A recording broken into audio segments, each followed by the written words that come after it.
Chemical kinetics में हम factor influencing rate of reaction को पहले डिस्कस कर चुके हैं बेटा। आज हम एक बार दोबारा से रिवाइज करेंगे कि कौन कौन से फैक्टर इन्फ्लुएंस करते हैं किसी भी रिएक्शन की रेट को। तो फर्स्ट जो फैक्टर हमने पढ़ा था वो था हमारा कंसंट्रेशन, और मैंने क्या बताया था कि कंसंट्रेशन क्या होती है, रेट के डायरेक्टली प्रोपोर्शनल। मतलब मोस्ट ऑफ केसेस में क्या होता है, कंसंट्रेशन जितनी ज्यादा होगी उतनी ही ज्यादा क्या होगी, रेट ऑफ रिएक्शन होगी। तो कंसंट्रेशन का क्या रिलेशन है, रेट ऑफ रिएक्शन से डायरेक्टली प्रोपोर्शन। यानी कि आप ऐसे बोलते हो कि कंसंट्रेशन जितनी ज्यादा होगी उतनी रेट ऑफ रिएक्शन ज्यादा होगी। जैसे हम करते थे ना कि जितना ज्यादा कंसंट्रेशन होगी उतनी ज्यादा कोलिजन होगा, और जितना ज्यादा कोलिजन होगा उतनी ही फास्ट रेट ऑफ रिएक्शन होगी। तो इस तरीके से हम डिस्कस करते हैं कि कंसंट्रेशन से किस तरीके से रेट ऑफ रिएक्शन बढ़ जाती है। नेक्स्ट आता है हमारा टेम्परेचर। जैसे मैंने आपको बताया था कि टेम्परेचर अगर इंक्रीज कर देते हो तो रेट ऑफ रिएक्शन क्या हो जाती है, आपकी बढ़ जाती है। क्योंकि टेम्परेचर इंक्रीज करने से पार्टिकल्स की जो मोशन होती है, वो जो काइनेटिक एनर्जी है वो बढ़ जाती है और ज्यादा नंबर ऑफ कोलिजन होते हैं। तो जैसे जैसे आप टेम्परेचर इंक्रीज करते हो रेट ऑफ रिएक्शन बढ़ जाते हो। मैंने बताया था कि हर 10 डिग्री सेल्सियस के राइज से, यानी कि 10 डिग्री सेल्सियस बोल दो या फिर 10 केल्विन राइज से क्या हो जाएगा, रेट ऑफ रिएक्शन ऑलमोस्ट क्या हो जाती है, आपकी डबल हो जाती है। ये ऑब्जर्व किया गया कि हर 10 डिग्री के राइज से रेट ऑफ रिएक्शन डबल हो जाती है। जो थर्ड फैक्टर आता है वो आता है कैटेलिस्ट। तो हमने पढ़ा था कि कैटेलिस्ट क्या होते हैं, जो विदाउट कंज्यूम हुए, यानी कि रिएक्शन के अंदर कंज्यूम हुए बिना रिएक्शन की रेट को क्या कर देते हैं, फास्ट कर देते हैं। ठीक है, दो तरह के कैटेलिस्ट होते हैं। हालांकि एक ऐसे होते हैं जो रिएक्शन की रेट को फास्ट कर देते हैं, कुछ कैटेलिस्ट ऐसे भी होते हैं जो स्लो कर देते हैं। लेकिन हमें वो नहीं पढ़ने हैं, हमें कैटेलिस्ट कौन से पढ़ने हैं, जो रिएक्शन रेट को क्या कर देते हैं, फास्ट कर देते हैं। फोर्थ टाइप आता है हमारा, जैसे मैंने आपको बताया था नेचर। तो हमने क्या बोला था कि नेचर ऑफ रिएक्टेंट का भी बहुत बड़ा रोल रहता है। यानी कि नेचर, हम रिएक्टेंट्स की बात करें तो जो नेचर है, जैसे हमने एक एग्जांपल लेके चले थे NO+O2। तो जब NO किसके साथ रिएक्ट करता है, ऑक्सीजन के साथ रिएक्ट करता है तो NO2 बनाता है। CO जब ऑक्सीजन के साथ रिएक्ट करेगा तो CO2 बनाएगा। हालांकि क्या हो रहा है, दोनों ऑक्सीजन से ही रिएक्ट कर रहे हैं, लेकिन यहाँ पे क्या हो जाता है, जो नेचर, ये जो बॉन्ड टूटना होता है, ये वाला जो बॉन्ड टूटेगा फर्दर, ये नए जो बॉन्ड बनेंगे, यहाँ पे ये वाले नए बॉन्ड बनेंगे। ये क्या करता है, इसके टाइम पे जो एनर्जी का जो चेंजमेंट होता है वो वाला भी बड़ा फैक्टर रोल प्ले करता है। जब हम किसकी बात करते हैं, रेट ऑफ रिएक्शन की बात करते हैं, तो ये डिपेंड करेगा कि रिएक्टेंट किस तरह का ले रखा है। तो नेचर ऑफ रिएक्टेंट भी क्या करता है, इन्फ्लुएंस करता है रेट ऑफ रिएक्शन को। फिफ्थ जो फैक्टर हम पढ़ते हैं वो है हमारा सरफेस एरिया। तो मैंने आपको बताया था कि जितना ज्यादा सरफेस एरिया होता है, देखो ध्यान रखना, सरफेस एरिया कब ज्यादा होता है, सरफेस जितना छोटा पार्टिकल होगा, देखो सरफेस एरिया जितना ज्यादा होगा रेट ऑफ रिएक्शन भी क्या होगी, उतनी ही ज्यादा होगी। ठीक है, इसको उल्टा बोल सकते हो, सरफेस एरिया तब ज्यादा होता है। जैसे मान लो मेरे पास एक चौक है, ठीक है, अगर मैं उस चौक को क्या कर देती हूँ, ये वाला मान लो मेरे पास एक चौक है, और मैं इसको क्या कर देती हूँ, पाउडर बना देती हूँ। तो अगर आप इसका पाउडर बना देते हो बेटा, तो पाउडर फॉर्म में ये ज्यादा स्पेस लेगा, यानी कि पार्टिकल्स का साइज छोटा हो जाता है। तो साइज ऑफ पार्टिकल बोल, अगर इसको एरिया देखोगे तो साइज, जितना छोटा साइज होता है उतना ज्यादा एरिया हो जाएगा। अब इसका जब आप इसको पाउडर फॉर्म में ले आओगे ना, मान लो आपने इसको पाउडर फॉर्म में ले आई, तो वो ज्यादा स्पेस को कवर कर पाएगा। ठीक है, चौक क्या कर रहा है, थोड़ी सी स्पेस के अंदर आ रहा है, जबकि इसका पाउडर क्या कर सकता है, बहुत ज्यादा सरफेस एरिया को कवर कर सकता है। तो सरफेस, जैसे जैसे साइज ऑफ पार्टिकल घट जाएगा, पार्टिकल घट जाएगा, तो अगर साइज पार्टिकल का घट जाएगा तो बेटा सरफेस एरिया बढ़ जाएगा, ये ध्यान रखना। तो किस तरीके से साइज घटने से सरफेस एरिया बढ़ जाता है, तो मैंने यहाँ बताया, छोटा कर देना यानी पाउडर बना देना, तो पार्टिकल का साइज घट गया, पार्टिकल का साइज घट गया, तो इसका मतलब सरफेस एरिया बढ़ गया, और सरफेस एरिया बढ़ गया तो रेट ऑफ रिएक्शन बढ़ जाएगी। तो ये इनवर्सली प्रोपोर्शनल हो गया ना, तो साइज ऑफ पार्टिकल क्या हो जाएगा, रेट ऑफ रिएक्शन, यानी कि जितना छोटा साइज उतनी ज्यादा रेट ऑफ रिएक्शन। तो आप ऐसे कंसीडर करोगे, इस चीज को ऐसे रिलेट करोगे। तो जो जैसे मैंने क्या बोला, चौक पाउडर, जैसे देखो आप क्या करते हो, जब भी किसकी बात करते हैं, जैसे लकड़ी जलाते हो, ठीक है। तो लकड़ी का अगर एक आप क्या करते हो, आप घरों में भी ये चीजें हम देखते हैं कि लकड़ी को किया जाता है, पार्ट्स में डिवाइड करके अगर उसको जलाओगे ना तो वो ज्यादा जलेगी, ठीक है, क्योंकि उसका सरफेस एरिया बढ़ जाता है उससे।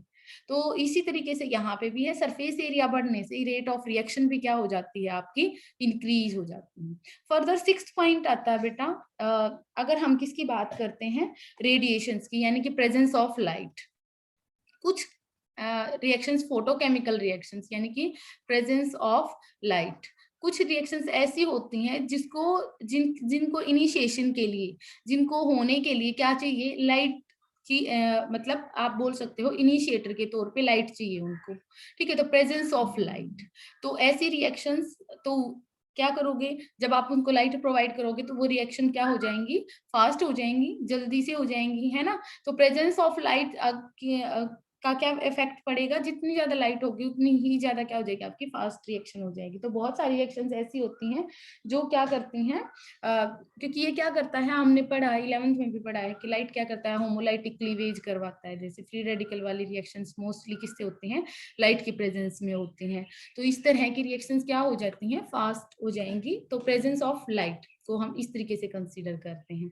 7th फैक्टर जो हमारा आता है, जो वो कौन सा आ जाएगा, अब देखो, अब फिजिकल स्टेट भी मायने रखते हैं। देखो फिजिकल स्टेट, अब फिजिकल स्टेट से क्या मतलब है, देखो फिजिकल स्टेट का मतलब जब पार्टिकल्स किस में होते हैं, गैसियस फॉर्म में होते हैं, यानी कि जब स्टेट कौन सी होती है, गैसियस स्टेट होती है, तो उसमें रेट ऑफ रिएक्शन फास्ट होती है as compare to liquid, as compare to liquid में किससे ज्यादा होती है, सॉलिड के अंदर। तो ये भी ध्यान रखना है, क्यों, क्योंकि गैस में पार्टिकल्स में कोलिजन ज्यादा होगा, ठीक है, पार्टिकल्स में कोलिजन ज्यादा होगा, जैसे कोलिजन थ्योरी से हम पढ़ते हैं, ठीक है। तो वो क्या हो जाएगा, रिएक्शन रेट भी क्या हो जाएगी, फास्ट हो जाएगी। तो फिजिकल स्टेट भी मैटर करती है। दूसरी बात, ये वाली बात भी होती है बेटा कि अगर मान लो, देखो अगर जो आपने ए रिएक्टेंट लिया और बी रिएक्टेंट लिया, अगर उनका फेज सेम हो, जैसे गैस और गैस, ये वाली रिएक्शन फास्ट होगी एज कंपेयर टू एक गैस में है और एक किसके अंदर है, अगर दूसरा जो रिएक्टेंट है उसका फेज कैसा है, लिक्विड है। तो इनके बीच में एक गैप रहेगा, मतलब एक इंटरफेस रहेगा, मतलब जो इनको मिक्स करने में टाइम लगेगा, ठीक है। तो एज ये वाली रिएक्शन फास्ट होगी एज कंपेयर टू दिस, ठीक है। तो फिजिकल स्टेट का भी बहुत बड़ा रोल रहता है कि जो आप रिएक्टेंट ले रहे हो उनकी फिजिकल स्टेट कौन सी है। तो ये भी आपको ध्यान रखना है। तो ये 7 फैक्टर्स हम डिस्क्राइब करते हैं कि किस तरीके से केमिकल काइनेटिक्स में हम बोलते हैं कि ये फैक्टर्स इन्फ्लुएंस करते हैं। जो हम इस चैप्टर में पढ़ेंगे बेटा वो है एक तो कंसंट्रेशन, और एक कौन सा पढ़ेंगे हम, टेम्परेचर और कैटलिस्ट। ये जो 3 फैक्टर है जो मैंने सबसे पहले बताए, देखो ये ज्यादा। अब हम आगे जो चैप्टर पढ़ेंगे उसमें कंसंट्रेशन का रोल पढ़ेंगे, टेम्परेचर का रोल पढ़ेंगे, और किसका रोल पढ़ेंगे, कैटेलिस्ट का रोल पढ़ेंगे। तो ये तीनों फैक्टर्स हम आगे डिस्कस करने वाले हैं। ये वाले मतलब इनका कम रोल रहेगा, ये हमारे मेन है। तो अब हम केमिकल काइनेटिक्स में यहाँ से स्टार्ट करेंगे कि कंसंट्रेशन। अभी हमने क्या किया हमने पढ़ा कि रेट ऑफ रिएक्शन कंसंट्रेशन से रिलेटेड है। तो हमने इतना तो पता चल गया कि भाई जो रिएक्शन है वो कंसंट्रेशन पे कहीं ना कहीं डिपेंड कर रही है रिएक्टेंट की। तो ये स्टार्ट हो गया था कि चलो भाई हम ऑब्जर्व करते हैं, हम रिलेशन निकालते हैं। अब हम इसको मैथमेटिकली रिप्रेजेंट करना चाहते हैं कि भाई किसी भी पर्टिकुलर रिएक्शन के लिए। अब ऐसा नहीं होता कि हम बिल्कुल एग्जैक्ट आइडिया देना चाहते हैं कि ये तो पता चल गया कि भाई ठीक है कंसंट्रेशन बढ़ जाएगी, रेट ऑफ रिएक्शन बढ़ जाएगी, लेकिन हम मैथमेटिकली चाहते हैं, हम बिल्कुल एग्जैक्ट ये चाहते हैं कि मान लो मेरे पास 2 रिएक्टेंट हैं, ए और बी, और उससे क्या बन रहा है, मेरा सी बन रहा है। तो मैं तो एग्जैक्ट आइडिया ये चाहती हूँ कि ए की वजह से कितनी रेट ऑफ रिएक्शन पे क्या फर्क पड़ रहा है, और बी की वजह से कितना फर्क पड़ेगा रेट ऑफ रिएक्शन पे। ए की वजह से कितनी फास्ट हो जाएगी, बी की वजह से कितनी फास्ट या स्लो हो जाएगी, ये वाली चीज मैं देखना चाहती हूँ। तो अब हमारा जो आगे का कंसेप्ट स्टार्ट होता है वो इसी से रिलेटेड होता है कि दोनों जब रिएक्टेंट्स की जो कंसंट्रेशन, जैसे ए और बी की जो कंसंट्रेशन है वो किस तरीके से अफेक्ट करती है रेट ऑफ रिएक्शन को। ठीक है, तो रेट ऑफ रिएक्शन कैसे कैलकुलेट करते हैं फिर से बताती हूँ, क्योंकि बच्चे मेरे पास पूछते हैं कि भाई वो वाला फिर कैसे पता चलेगा। तो रेट ऑफ रिएक्शन कैसे निकालते थे बेटा, इनिशियल कंसंट्रेशन देख लो, फाइनल कंसंट्रेशन देख लो, divided by time interval, simple. तो हम उस तरीके से रेट ऑफ रिएक्शन निकालते थे। अब कंसंट्रेशन का क्या इफेक्ट होगा, अब हम आगे इन्हीं चीजों को पढ़ेंगे।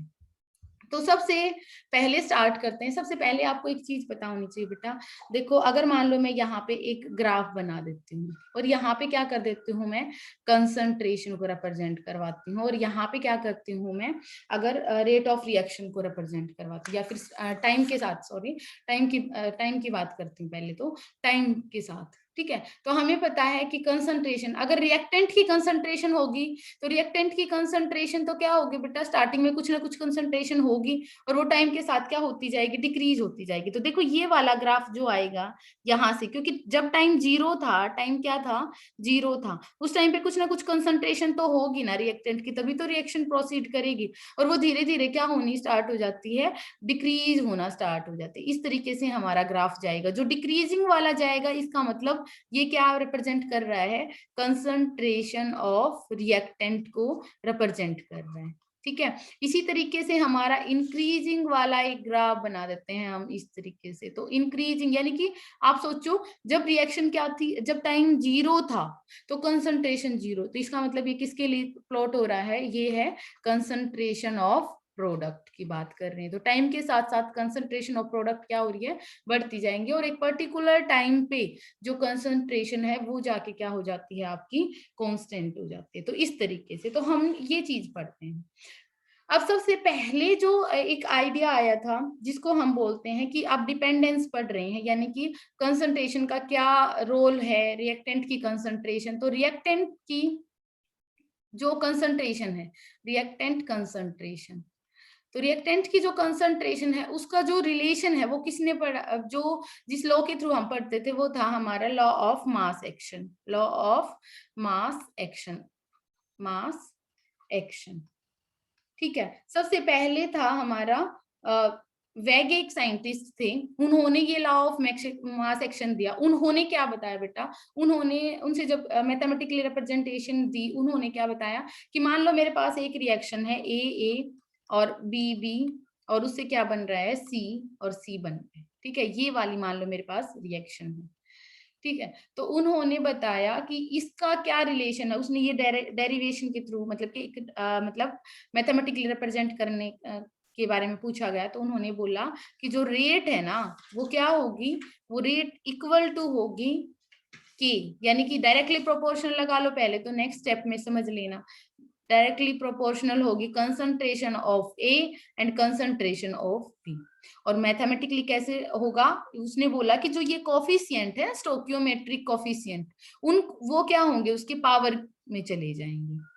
ठीक है, और जब इसको साइन को हटाओगे तो वो जो नया कांस्टेंट बनेगा उसका नाम दिया हमने, के से रिप्रेजेंट करवाया, और उसको नाम दिया हमने रेट कांस्टेंट। ये हमने बोला रेट कांस्टेंट। ठीक है, तो उसने ये वाली डेफिनेशन दी बेटा। उसका कहना क्या था, उनका कहना ये था लॉ ऑफ मास एक्शन के हिसाब से कि अब उसकी बात को मान के चले बेटा। तो आप क्या मान, इसका मतलब तो ये हुआ ना, मान लो यहाँ पे ये 1 होता या फिर 2 होता, एज्यूम करिए कि ये ए क्या होता, 2 होता। ठीक है, तो अगर ये यहाँ पे ए की पावर क्या होती, ए की पावर क्या हो जाती, 2 होती, आप ऐसे एज्यूम करिए।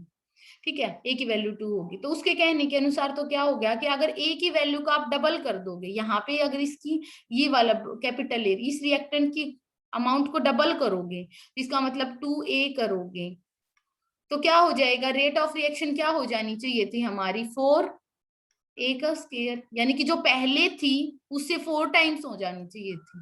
लेकिन ये नहीं हुआ बेटा, ये वाला जो मास एक्शन वाला जो उसका फॉर्मूला था, ये कौन सा था, ध्यान रखना, लॉ ऑफ मास एक्शन। हालांकि मतलब नहीं लगता, लेकिन फिर भी आपसे यहाँ से भी क्वेश्चन पूछ लिए जाते हैं। ठीक है, आगे बताएंगे क्या बोलते हैं इन चीजों को। तो क्या है, लॉ ऑफ मास एक्शन के अंदर क्या करना है कि जो ए की पावर है उसमें हम, जो पावर है उसमें हम क्या रखते हैं, कोफिशिएंट्स को पावर के तौर पे रखते हैं, लेकिन उसके हिसाब से तो ये चीजें होनी चाहिए थी, लेकिन ये नहीं था बेटा।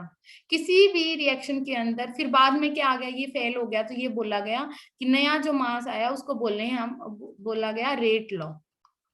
रेट लॉ, देखो लॉ ऑफ मास एक्शन के हिसाब से तो रेट ये थी, ठीक है, और लॉ रेट लॉ ने क्या बोला, उसने बोला कि रेट इज इक्वल टू के ए की पावर अल्फा और बी की पावर बीटा, ठीक है, ये इस तरीके से होंगे। अब उनसे पूछा गया कि अल्फा और बीटा कैसे पता करेंगे, तो अल्फा और बीटा आप किसी भी रिएक्शन को देख के अल्फा और बीटा बिल्कुल नहीं बता पाओगे। ये क्या होता है, अल्फा और बीटा कैसे पता करेंगे बेटा, अल्फा और बीटा हम टोटली एक्सपेरिमेंटली फाइंड आउट करेंगे। तो क्या हो जाएगा, यानी अल्फा और बीटा की वैल्यू आप सिर्फ रिएक्शन देख के, जैसे अगर लॉ ऑफ मास एक्शन के हिसाब से देखा जाए तो लॉ ऑफ मास एक्शन में तो हमें कोई भी रिएक्शन लिख दी, हम क्या करेंगे, सिर्फ उनके स्टोकियोमेट्रिक कोफिशिएंट्स को देखेंगे और अप्लाई कर देंगे। लेकिन क्या ऑब्जर्व किया गया, बाद में ये बोला गया कि लॉ ऑफ मास एक्शन ने ये बताया, सॉरी रेट लॉ ने ये बताया कि ये ऐसे नहीं होगा, ये रिलेशन ठीक नहीं है, ये नहीं बन रहा था, ठीक है, बल्कि रेट किसके ऊपर डिपेंड कर रही है, रेट ए की पावर अल्फा और बी की पावर बीटा। फिर पूछा गया अल्फा और बीटा, तो उन्होंने बोला अल्फा और बीटा को, alpha and beta can be calculated, can be calculated only experimentally. क्या बोलेंगे हम, एक्सपेरिमेंटली। इनको आप सिर्फ देख के किसी भी रिएक्शन को आप ये नहीं बता सकते कि अल्फा कितना है और बीटा कितना। मान लो मैं कोई भी रिएक्शन यहाँ पे लिख दूं तो उसके लिए अल्फा और बीटा सिर्फ देख के आप रिप्रेजेंट नहीं कर सकते। तो ये क्या होता है, ये एक्सपेरिमेंटली ये वैल्यू फाइंड आउट की जाती है, ठीक है। तो सिंपल, तो ठीक है भाई, हमें अल्फा और बीटा से कोई मतलब हमें तो एक्सपेरिमेंट करना नहीं है, अभी हमें एग्जामिनर देगा अल्फा और बीटा, सिंपल सी बात है, ठीक है, या फिर वो बताएगा, आगे मैं समझाऊंगी किस तरीके से उन्होंने वो कैलकुलेट करते हैं एक्सपेरिमेंट्स के थ्रू, ठीक है। उससे पहले हम इसके बारे में डिस्कस कर लेते हैं, क्या है, अब हमारे पास एक चीज है बेटा, जो हमने रेट कांस्टेंट के बारे में बोला, ये क्या है, रेट कांस्टेंट, एक कांस्टेंट आया हमारे पास जिसको हम क्या बोलते हैं, रेट कांस्टेंट बोल रहे हैं। ये हमारा अल्फा और ये क्या है हमारा बीटा। तो अब रेट कांस्टेंट, अब मान लो जैसे आप सिंपली अगर इसकी डेफिनेशन देनी पड़े तो क्या बोलते हैं, अगर मान लो इस कंसंट्रेशन को आप 1 मोलर कर दो, ये क्या होती है, जो ब्रैकेट के अंदर मैंने पिछली वीडियोज में भी आपको बताया है कि जब आप इस तरीके से करते हो बेटा, तो यहाँ पे क्या करते हो, कंसंट्रेशन को रिप्रेजेंट करते हो। तो मान लो ए की कंसंट्रेशन को आप 1 मोलर कर देते हो, बी की कंसंट्रेशन को भी 1 मोलर करते हो, तो अब सिंपली बताओ, ए की पावर को 2 कर लो, ए की पावर को 3 कर लो, ए की पावर को 4 कर लो, कितना ही कर लो वो तो 1 ही रहेगा, ठीक है, यानी कि सॉरी 1 की पावर को 2 कर दो, 1 की पावर को 3 कर दो, 4 कर दो, वो तो 1 ही रहेगा ना। तो उन्होंने क्या बोला कि जब हम ये डेफिनेशन के तौर पे हम क्या देंगे कि जब ए की कितना ले लिया जाए, 1 मोलर ले लिया जाए, बी भी कितना ले लिया जाए, 1 मोलर ले लिया जाए, तो एक भी 1 मोलर और बी भी 1 मोलर, इसका मतलब ये तो सारा 1 हो गया ना। तो जब कंसंट्रेशन क्या होती है, ए की कंसंट्रेशन, जब रिएक्टेंट की कंसंट्रेशन 1 मोलर होती है, उस टाइम पे जो रेट ऑफ रिएक्शन होती है उसी को हम क्या बोलते हैं, उस वैल्यू को ही हम क्या बोलते हैं, रेट कांस्टेंट बोलते हैं, ठीक है। तो इस तरीके से रिप्रेजेंट करवाते हैं, यानी कि जब आप क्या करोगे, ये 1 मोलर ले लोगे और ये किसी भी रिएक्शन के लिए दो सारे रिएक्टेंट्स की कंसंट्रेशन को आप 1 मोलर लेके चलो, और तब के की जो वैल्यू आती है, रेट कांस्टेंट की जो वैल्यू आती है, यानी कि उस टाइम पे जो रेट आती है उसी को हम क्या बोलते हैं, रेट कांस्टेंट बोलते हैं। तो इस तरीके से हम क्या करते हैं, इसको डेफिनेशन के तो डिफाइन भी करते हैं, यानी कि आप इस तरीके से इसको डिफाइन करोगे कि जब हम इन दोनों को 1 मोलर ले लेते हैं तो उस टाइम पे जो रेट होती है उसी को हम रेट कांस्टेंट बोलते हैं। अब ये कांस्टेंट टर्म है। अब देखो के के बारे में मैं बहुत सारी अच्छी चीजें बताऊंगी और इम्पोर्टेंट है, देखो मैं फिर से बोल रही हूँ, क्या बोल रही हूँ मैं, इम्पोर्टेंट है। देखो के की कुछ कैरेक्टरिस्टिक आपको याद करने पड़ेंगे। के क्या है हमारा, रेट कांस्टेंट, ये क्या है हमारा, रेट कांस्टेंट। तो के बारे में क्या चीजें आपको याद करनी है, पहली बात तो बेटा ये किसी भी रिएक्शन के लिए फिक्स रहता है। क्या रहता है, किसी भी रिएक्शन, मान लो रिएक्शन स्टार्टिंग एट, ये क्या होता है, ये सिर्फ टेम्परेचर से क्या होता है, अफेक्ट होता है, क्या हो जाएगा, rate constant changes with temperature, ये ध्यान रखना। देखो चेंजेस विद टेम्परेचर। ये क्या हो जाएगा, सिर्फ टेम्परेचर चेंज करोगे ना तो रेट कांस्टेंट की वैल्यू चेंज हो जाती है। मान लो कोई पर्टिकुलर रिएक्शन है, ए प्लस बी से सी बन रहा है, ठीक है, मान लो मेरे पास ये रिएक्शन है, ठीक है, तो इसके लिए जो के की वैल्यू होगी ना वो कांस्टेंट रहेगी एट ए पर्टिकुलर टेम्परेचर, यानी कि चेंजेस विद टेम्परेचर। मान लो क्योंकि आप तो रिएक्शन मान लो 25 डिग्री सेल्सियस पे करवा रहे हो पूरी रिएक्शन को, ठीक है, तो इसके लिए थ्रू आउट क्या रहेगा, के की वैल्यू सेम रहेगी, ठीक है, क्योंकि रेट कांस्टेंट सिर्फ किसके साथ चेंज होता है, टेम्परेचर के साथ चेंज होता है। It second point first important है, इंपॉर्टेंट, बच्चे भूल जाते हैं इस चीज को, ठीक है। सेकेंड पॉइंट क्या हो जाएगा, it does not changes with change in concentration. सोचो बेटा, मतलब पॉइंट क्या है, मान लो रेट है, इसके लिए रिएक्शन के लिए रेट कैसे लिखी जाएगी, rate is equal to K concentration of A concentration of B, ठीक है, इस तरीके से लिखी जाएगी, ठीक है। अल्फा और बीटा जो भी होगा, हम देखो अल्फा और बीटा, हम ये मत सोच लेना यहाँ पे वन इसलिए वन और वन नहीं, अल्फा और बीटा कुछ भी हो सकता है, ये तो एक्सपेरिमेंटली हमें फाइंड आउट करना है। तो इस रिएक्शन के लिए रेट कैसे लिखनी होगी, रेट की रिप्रेजेंटेशन इस तरीके से करोगे आप, ठीक है। तो देखो टाइम के साथ ए और बी घटेंगे क्योंकि ये तो क्या है, रिएक्टेंट है, और रिएक्टेंट क्या होते जाएंगे, टाइम के साथ क्या होता जाएगा, कंज्यूम होता जाएगा। तो आपको क्या ध्यान रखना है, अगर टेम्परेचर को आपने 25 डिग्री सेल्सियस फिक्स कर दिया, टेम्परेचर फिक्स कर दिया है, तो रेट इनकी कंसंट्रेशन बेशक डिक्रीज होती रही, इसकी कंसंट्रेशन बेशक इंक्रीज होती रही, के की वैल्यू चेंज नहीं होती है, पूरी रिएक्शन के टाइम पे के की वैल्यू चेंज नहीं होगी, ठीक है। तो it does not changes with the change in concentration, और मैं अभी भी लिख देती हूँ कि ये क्या है, ये दोनों फैक्टर इंपॉर्टेंट है, ठीक है। बच्चे बाद में, अभी तो पढ़ रहे हो, ठीक है, बाद में जब रिवाइज करते हैं इन चीजों से कंफ्यूज जरूर हो जाते हैं, तो ये ध्यान रखना, कंसंट्रेशन से चेंज नहीं। अब दूसरी बात, अगर के की वैल्यू किसी रिएक्शन के लिए हाई होगी, दूसरी रिएक्शन के लिए मान लो मेरे पास दूसरी कोई रिएक्शन है उसके लिए कम होगी, तो रेट जितना, ये तो डायरेक्टली प्रोपोर्शनल है, तो के की वैल्यू जितनी हाई होती है, के जितना ज्यादा होता है, रेट ऑफ रिएक्शन क्या हो जाएगी, रेट ऑफ रिएक्शन उतनी ज्यादा हो जाएगी, रेट ऑफ रिएक्शन उतनी ही ज्यादा हो जाती है हमारी, सिंपली। तो ये 2-3 कैरेक्टरिस्टिक्स आपको ध्यान रखने हैं, ठीक है। तो अब हम आगे करेंगे, अब हम यूनिट्स के बारे में आगे डिस्कस करेंगे कि यूनिट्स कैसे, की यूनिट्स क्या होंगी। तो आपको सिर्फ ये 3 चीजें याद रखनी है, ठीक है, मेन तो ये 2 चीजें याद रखनी है कि टेम्परेचर के साथ चेंज हो जाता है, और क्योंकि पता है क्या करते हैं, सिंपली बच्चे क्या सोचते हैं बेटा कि रेट कांस्टेंट है ना तो ये चेंज नहीं होगा, क्योंकि नाम क्या लिख दिया, कांस्टेंट है, ये वाली बात। तो बच्चे क्या सोचते हैं कि रेट कांस्टेंट है, तो जब उनके सामने क्वेश्चन पुट किया जाता है कि टेम्परेचर का क्या इफेक्ट पड़ेगा ऑन द रेट कांस्टेंट, तो वो क्या लिखते हैं कि इट डज नॉट अफेक्टेड, क्योंकि इट इज ए कांस्टेंट। मैंने बहुत से बच्चों के पेपर चेक किए हैं और उनका यही आंसर होता है, तो आपको ऐसा नहीं है, ये कांस्टेंट उस रिएक्शन के लिए है, ठीक है, लेकिन टेम्परेचर के साथ क्या हो जाता है, ये चेंज हो जाता है। तो ये ध्यान रखना, इसका कैसे चेंज होता है, क्या कितने अमाउंट में चेंज होता है, ये भी हम आगे पढ़ेंगे, ठीक है। आगे हम जब डिस्कस करेंगे तो इन चीजों को भी हम कंसीडर करेंगे। चलो, तो हमने क्या किया, इस तरीके से हमने के बारे में पढ़ा।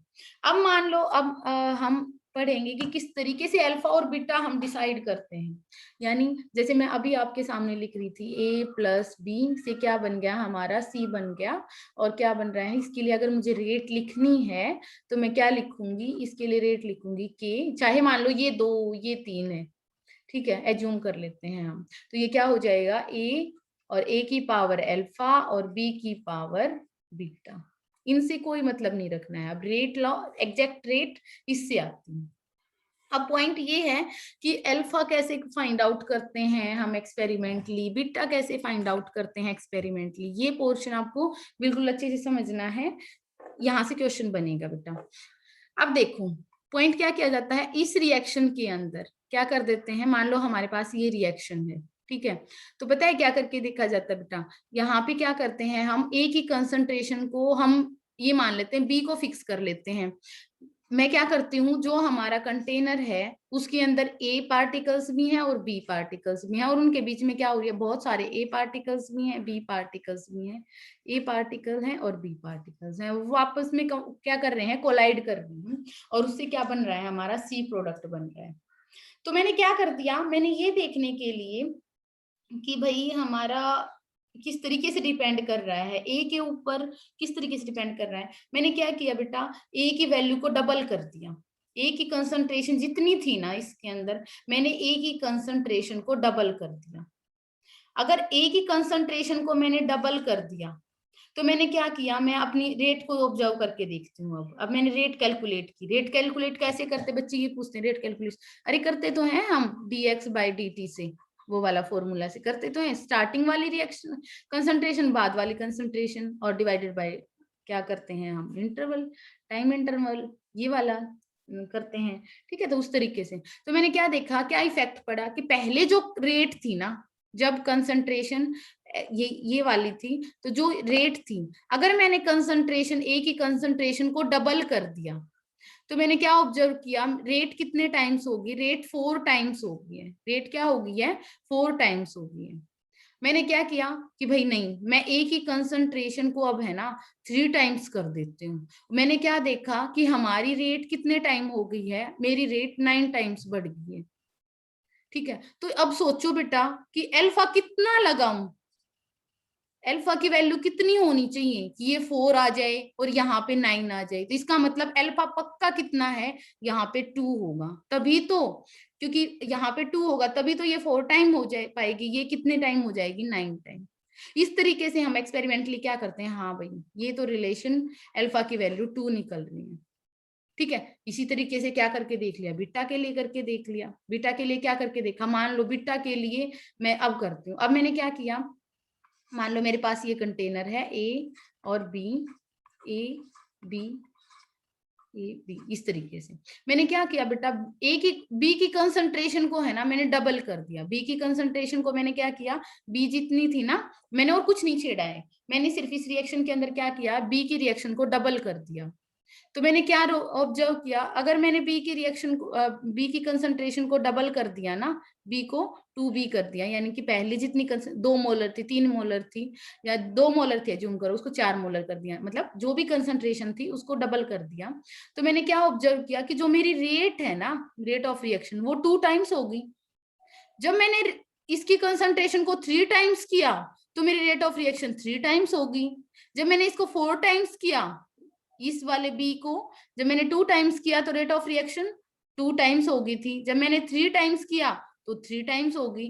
जब मैंने 4 टाइम किया तो 4 टाइम्स होगी। इसका मतलब तो क्या होना चाहिए बेटा, यहाँ पे बेटा कब हो सकता है, सो सिंपली अगर यहाँ पे 2 किया और 2 टाइम्स हो रहा है, 3 किया 3 टाइम हो रहा है, तो इसका मतलब यहाँ पे बीटा की वैल्यू कितनी होनी चाहिए, 1 होनी चाहिए, तभी क्या हो सकता है इस तरीके से। तो हम क्या करते हैं, इस तरीके से एक्सपेरिमेंटली निकालते हैं कि कैसे इन्फ्लुएंस कर रहे हैं। मैं एक बार फिर से एक और एग्जांपल लेके आपको बताती हूँ किस तरीके से एक्सप्लेन करते हैं। तो अल्फा और बीटा सिंपली रिएक्शन को देख के हम यहाँ पे 2 लिख दें या फिर 3 लिख देते, और मैंने क्या किया, नहीं बेटा, मैंने तो जब एक्सपेरिमेंटली करके देखा तो अल्फा से तो ये रिलेशन बन रहा है 2, और बीटा से क्या बन रहा है, 1 का बन रहा है। तो इस तरीके से बोला गया कि नहीं, ये जरूरी नहीं है कि जो सामने लिख रखा है इतने ही टाइम्स हो। ठीक है, तो हमारा अल्फा और बीटा हम ऐसे कैलकुलेट करेंगे, ना कि रिएक्शन को देख के।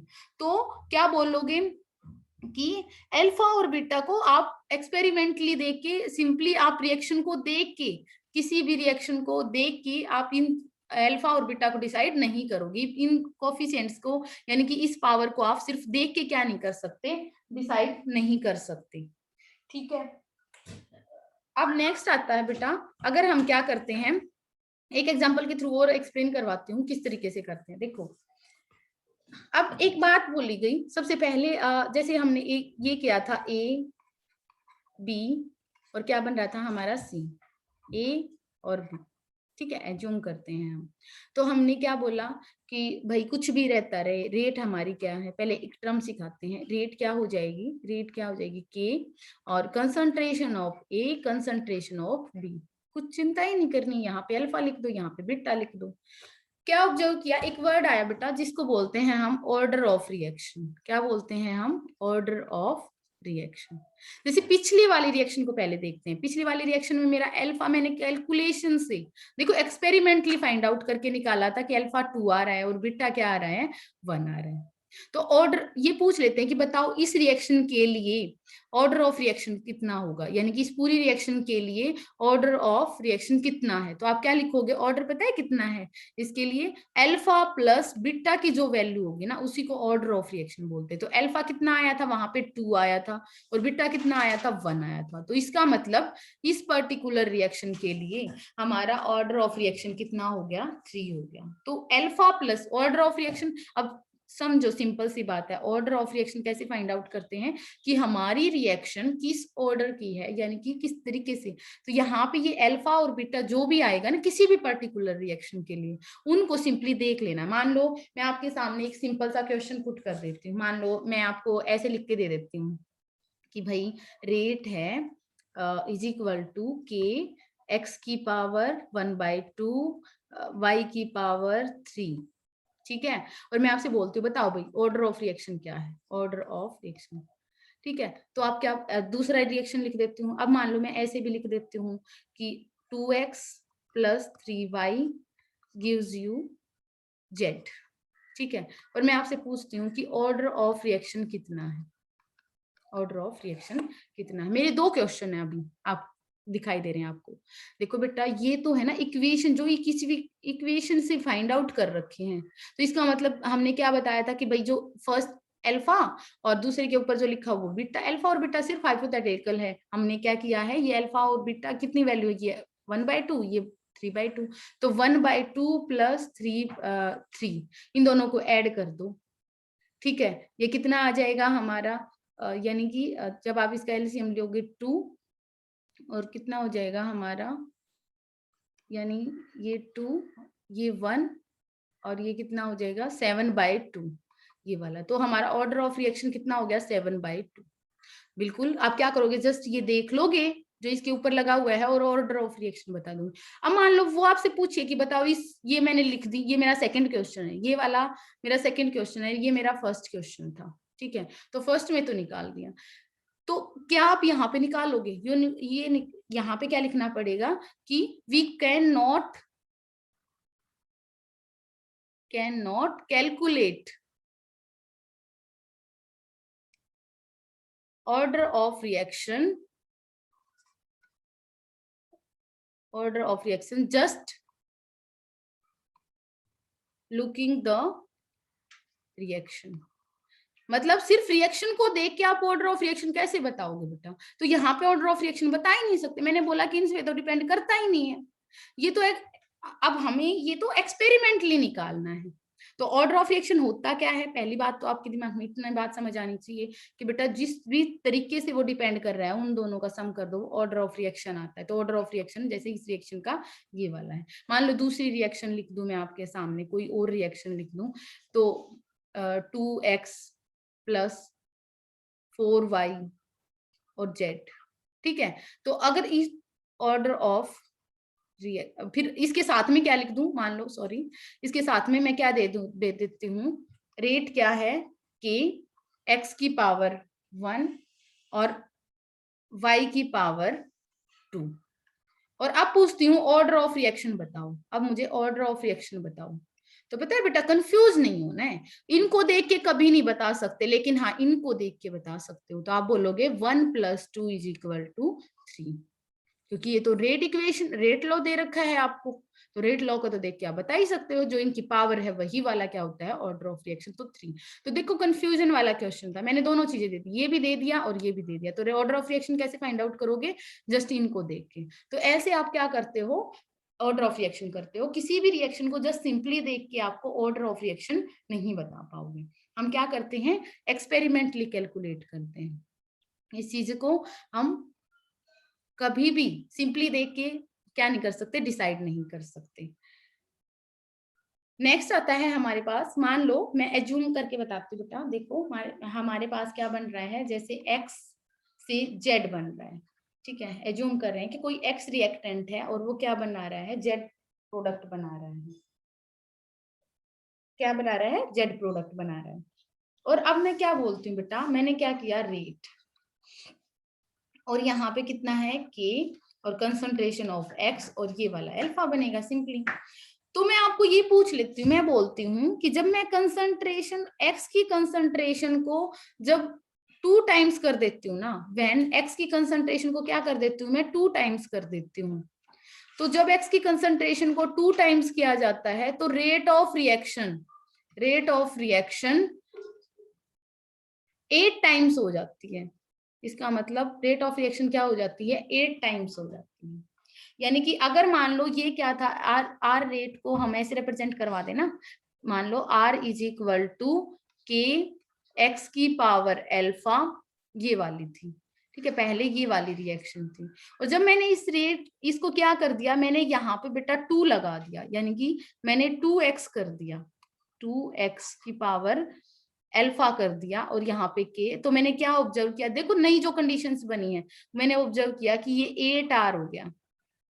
तो ये 8R यानी कि पहले वाली रिएक्शन का 8 टाइम्स हो गया है। तो ये 8 टाइम्स कब हो सकता है बेटा, जब यहाँ पे सिंपली क्या होगा, यहाँ पे 3 हो, क्योंकि अल्फा की वैल्यू कितनी होनी चाहिए, अल्फा को कितने टाइम्स पुट करोगे कि आपको क्या आ जाए, यहाँ पे 8 टाइम्स आ जाए, ये वाला पहले वाले की। तो कैसे हो सकता है बेटा, ये तो 8R कैसे हो सकता है, 8 टाइम्स होगी हमारी रिएक्शन पहले से, तो ये क्या हो गया, इसका मतलब पक्का अल्फा कितना है हमारा, 3 है, ठीक है, सिंपली। तो अल्फा कितना हो जाएगा, 3। तो क्वेश्चन इस तरीके से पूछेगा कि मैंने इतने टाइम्स किया, तो बताओ किस इसके कोरस्पॉन्डिंग जो हमारी रेट है वो किस ऑर्डर की है। हम इस तरीके से कैलकुलेट करेंगे, इसको थोड़ा और आगे अच्छे से भी करेंगे हम नेक्स्ट लेक्चर के अंदर। आज आपको इतना करना है।